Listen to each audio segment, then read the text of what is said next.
Hey guys. Alright folks, we're here today to check out a Patreon request from this Patrono right here. The reason I picked this Patreon request is I saw this band live in Toronto at the Mod Club in support of Black Braid. The name of the band is Dödsrit and the name of the song is Nocturnal Fire. I actually bought a long sleeve of this album artwork, like the long sleeve shirt of this record, because I fucking love the yellow. I love the way the logo looked like. Dude, and the arms. The guy dead in the snow. That's the cover. Yeah, that's no, what that's that's cool on as my fuck. that's on my Yeah, long sleeve. So, anyways, and the reason I bought this long sleeve is because I fucking loved their performance. They were fucking amazing. The whole night was amazing. Great bands. Black Braid was phenomenal. But these guys were so good, so good. I really wanted to buy something because I'm like, when is the next time I'm gonna see this band live? It was my first time, and I don't know if they're gonna be coming back or whatever. Like when these more obscure or underground bands play, and you have a chance to not just see them but also take something home, I highly recommend you do that. Just do it. So I picked up the long sleeve, and then when I saw that somebody on Patreon asked us to check out a song, I was like, fuck, because I don't think, have you heard them? No, Because I don't know if we've done them on the channel before. I'm not sure. I don't think we have. All right, so let's check this out.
such a nice ending. Such a beautiful song. Oh, dude. Fuck. Okay, so since I've heard them live and I was extremely impressed with them, therefore I bought the long sleeve. I'm very impressed with this. Holy, man. The guitar playing is just outstanding. Very winter sunish, even though it's black metal, melodic black metal. But I thought it would be harsher than melodic black metal. I was not expecting... Oh, based on the logo? And based on the logo, I mean, the logo kind of, that's what it tells, because the rest of it does give off a melodic, wintry vibe. But the artwork is very winter sun kind of vibe-ish. Yeah, but the logo gives off, you know, some crazy shit. I was not expecting this much of a mellow...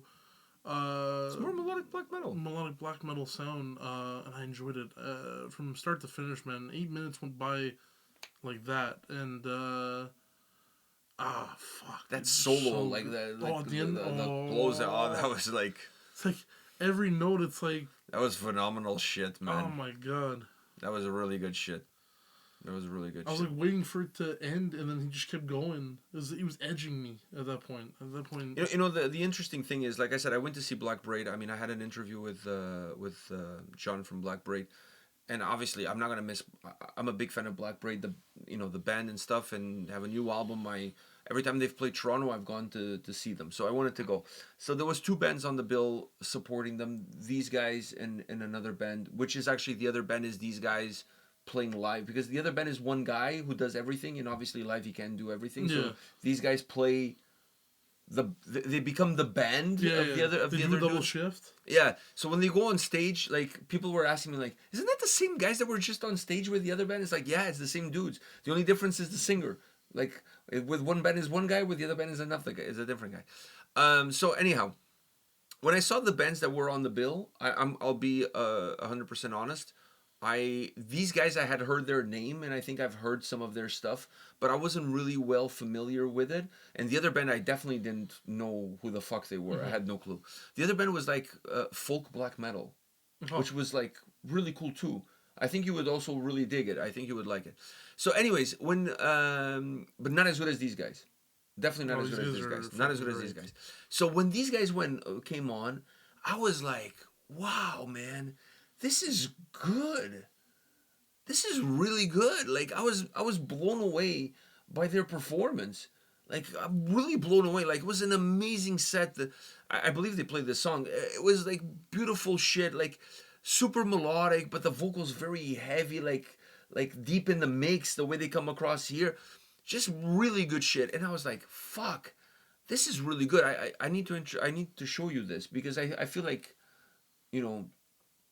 I think you vibe with this shit. Like the atmosphere that their music has kind of reminds me of Death White. The atmosphere of it. I'm not talking about the sound. I'm just talking about the atmosphere wise.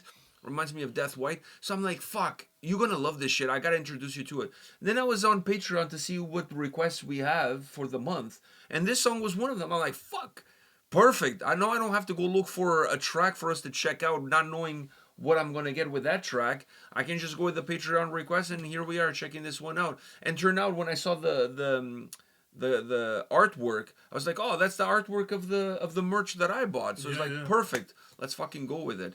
And the dude's super nice. I said I got to talk to them for a bit. They recognized me from the channel and whatever. So the guys were super nice. And yeah, too bad they didn't. If they took credit card, they didn't. They were only Black Braid was taking credit card, but they were only taking cash. Okay. So I had to borrow money from a guy there that I know, like a guy. Because I texted Samir was there, so I texted him while I was at the merch. Do you have $60 that I can borrow to buy the long sleeve?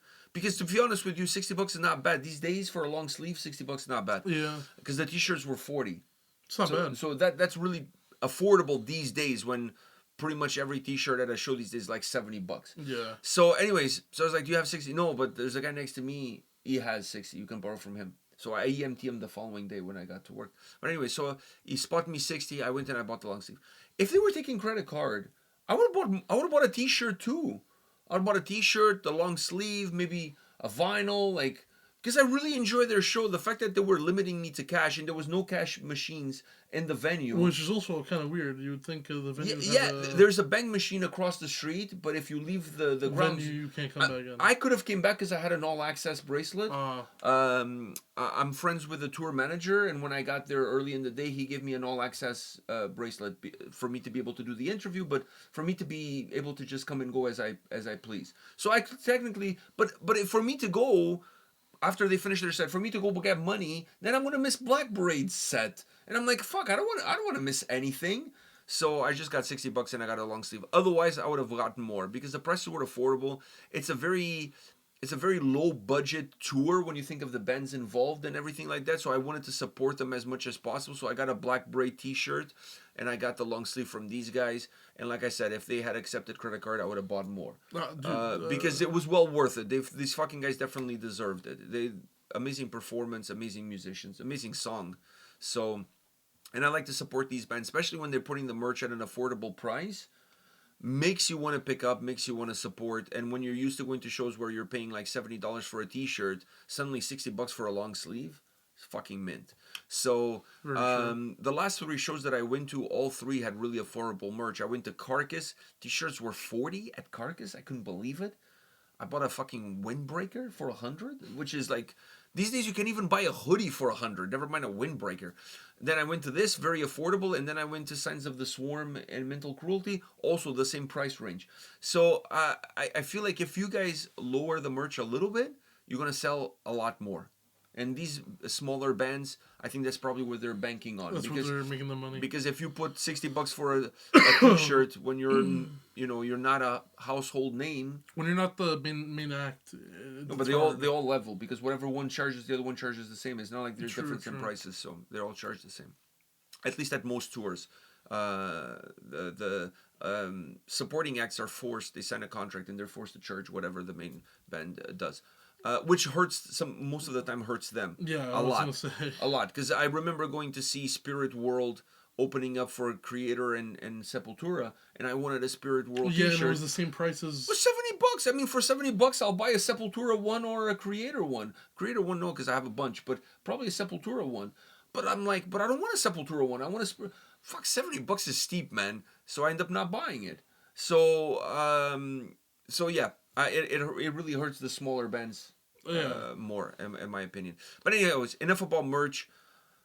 Which I also feel like when it comes to, sorry about going with the merch, I also feel like that shouldn't be how it is, because it doesn't matter what the other bands charge. If you're the main act, you're gonna sell anyways. You're gonna sell anyways. Nobody's gonna go to your area and say, "Oh, yours is 70, theirs is 40. Okay, fuck, I'm gonna buy theirs for 40." No, if they went to your area to buy yours, because everybody went there to see you. The other guys are just there as support. Not nobody, but not many people went there to see them. They went there to see you. So if I go to a Sepultura show and they're selling for 70, and Spirit World was selling, let's say, for 50. I would have bought the 50, but Sepultura would still sell their merch regardless. They're still not going to lose I think it's a little bit of a dick move, if you ask me, because you're really screwing the little guy. Yeah. If anything, your sales are not going to be impacted at all. Theirs are. Theirs are, yeah. Theirs are, quite a bit. So. But anyways. Song-wise, dude, I don't know what else more to say about this song. It's beautiful. It's a beautiful track, and it's just... I don't know, man. It takes you on a journey. It really does. And by the way, the guys are really young. Really? I think they're Where like are in they their... from? Like, I believe it's Sweden that they're from. I believe. I mean, that would make a hell of a lot of sense. It's Sweden or Denmark. I can't remember. It's gotta be from one of Sweden, Netherlands. Oh. Yeah. Nederland. Yeah. Okay. I knew it was something like that. All right, so what were we saying? I feel like I forgot. You said they were young guys and whatever. Yeah, they're really young dudes. They got to be in their early 20s. There's no way they're more than 25. I know Nordic people age differently, but they're fucking young. They're like 25 till they turn like 70. The oldest guy in the band looked like Asim, but like a young Asim. Like a young Asim. Yeah. He had that Pakistani look to him with black hair, curly, with a beard. You know what I mean? Like, Asim also doesn't age though. He's looked kind of the same for Yeah. the past like what 10 years. 10 years since we've known him. So when I was watching them, I was like, "Fuck, young Asim, like young Sheldon, you know, but young Asim." I'd watch that show. So the guys are really young, which is impressive because, oh, here's a picture. Yeah, no, I was looking at that. You're right. He does look like young Asim. Look at that. Holy shit! But see, they're young dudes, They're all man. young guys. Yeah. They're young dudes. Yeah, for you guys can't see the picture, but we're looking at the picture of the band. They're young guys. Yeah. You know, so which to me makes it even more impressive that they can make shit like sounds this Something good. like this, yeah. You know, very dissection, like I must say. Fuck, I honestly heard them live, fell in love, and I just like fucking love this band. Fucking love this band. I would love to see these guys play Inferno, because I think this shit would hit so hard at It Inferno. definitely would, yeah. Fuck, man. At John D downstairs, like this shit would just dude. fucking hit It heavy, would man. be one of those sets where like The place would be fucking it's so packed. It's almost hard to get inside Yeah. John D. Yeah. Yeah, I think these guys would definitely fit that bill amazingly. So if you guys enjoy this shit, go check them out. Fuck, go see them live. Support them, buy some merch, go see them live. What you heard here, they're as good, if not even better, live. You don't. It's not like you're missing like you're not missing much. Like in terms of what I mean by missing much, I mean like there's not a huge drop in quality gap between live and no, studio. the vocals are mixed. Like live, they put the vocals like not as deep as it is here, obviously, because depending on who's mixing at the table. Mm-hmm. But still, you still get that vibe, very cold, wintry vibe with their music, super melodic, and you get young Asim on the guitar and vocals. Well, he does some vocals. Some vocals. Yeah. So, anyways, that's that. Go check them out. All right? Very good band. Very good band. We'll see you all at the next one. See ya.